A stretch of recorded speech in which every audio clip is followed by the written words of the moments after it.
Qual é a situação dos níveis sonoros na área central de Florianópolis? Foi essa a pergunta que a arquiteta fez ao desenvolver um mapeamento sonoro da região. Foi um trabalho diferente porque foi feito através do método predicional, que é um método que não é um método usual, que a gente vai lá e vai medindo o ruído de todas as ruas. Não, a gente levanta dados, são dados sobre veículos, número de veículos, a gente separa os veículos leves dos veículos pesados, porque os veículos pesados, tipo caminhões, ônibus, fazem mais ruído do que os leves, a velocidade dos veículos, os dados sobre o entorno, a edificação, onde tem vegetação, porque tudo isso interfere no ruído.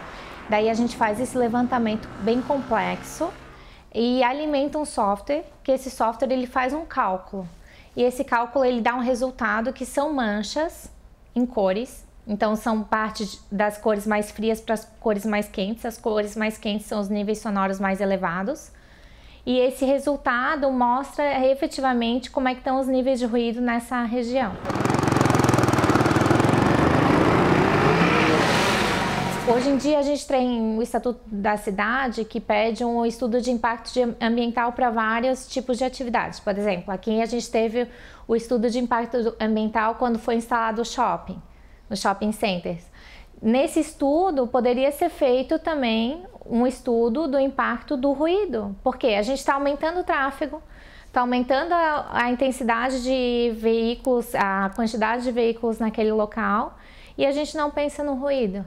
E o ruído para aquela população que está ao redor. Então, o mapeamento sonoro, ele é isso, ele vai te trazer essa informação. O estudo sonoro da região central se mostrou elevado. É uma situação que até nós acreditamos que seja um contraponto, assim. Nós não temos efetivamente um local aqui no centro da cidade para a pessoa fazer uma atividade física, assim, uma caminhada. Então, a maioria das pessoas, hoje em dia, criou-se o hábito de ir para a beira-mar caminhar. E a Avenida Beira-Mar Norte é a avenida que mais tem tráfego de veículos e é o ruído mais intenso. Então, por exemplo, você está fazendo uma atividade física que teoricamente é para relaxar, que é para estar fazendo uma atividade agradável e de descontração, um momento de descontração, e a Beira-Mar está te propiciando uma poluição sonora muito alta. Então, assim, as barreiras acústicas, por exemplo, hoje em dia a gente tem soluções de barreiras acústicas em vidro. As barreiras acústicas poderiam dar uma solução muito agradável para quem está caminhando, ao invés de estar pensando no ruído do carro que está ali do lado, realmente olhar para o mar, curtir o mar, olhar para a paisagem, porque a gente tem uma paisagem muito bonita, só que ela é um pouco mitigada por causa da própria poluição sonora que ali tem, né? Nas cidades, a maior fonte de poluição sonora é proveniente do trânsito, como o barulho dos veículos e das buzinas.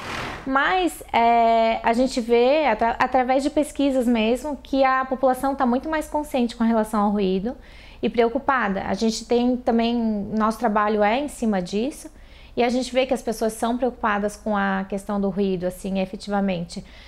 Não só nas suas residências, como na rua também, né? Porque a gente precisa desenvolver atividades nas residências, que é a atividade de sono, de lazer, de descontração na sua casa, e a gente precisa trabalhar também.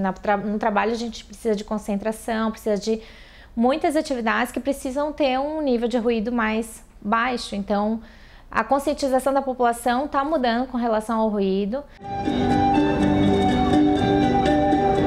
Fomos na rua conferir qual é o barulho que mais incomoda as pessoas. Música muito alta, muito. Isso me deixa maluca. Vizinho com um som alto, isso aí é um barulho que não dá para suportar. Som alto e buzina de carro em horários não alternativos. Com certeza os cachorros da vizinha. De manhã cedo, não há quem suporte.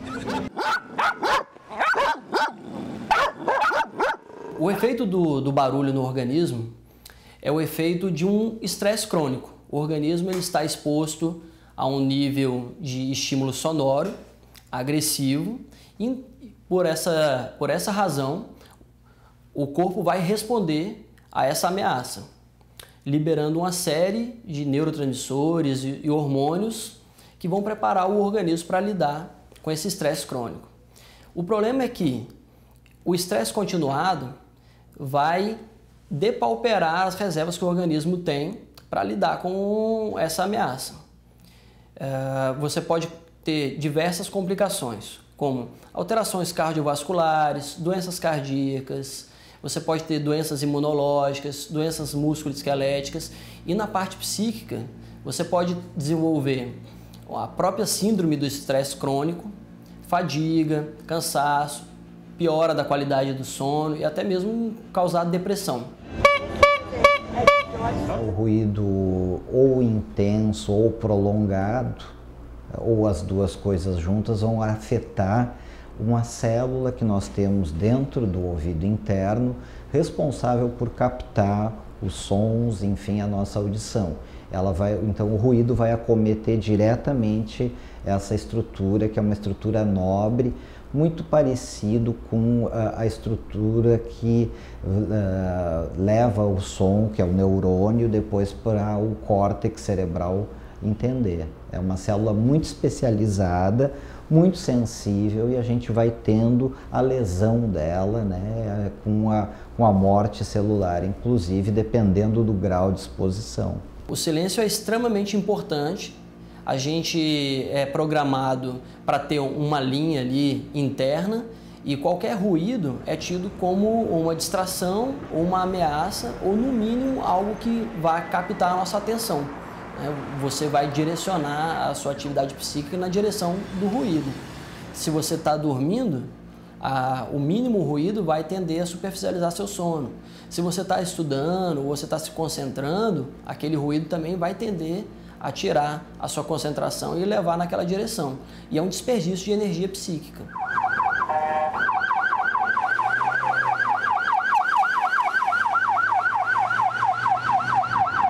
O fone de ouvido, ele tem a particularidade de ele não dissipar o som.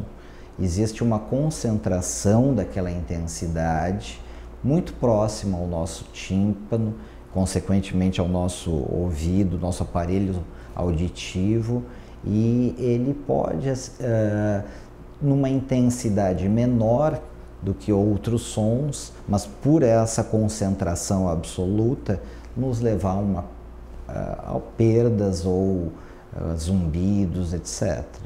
Né?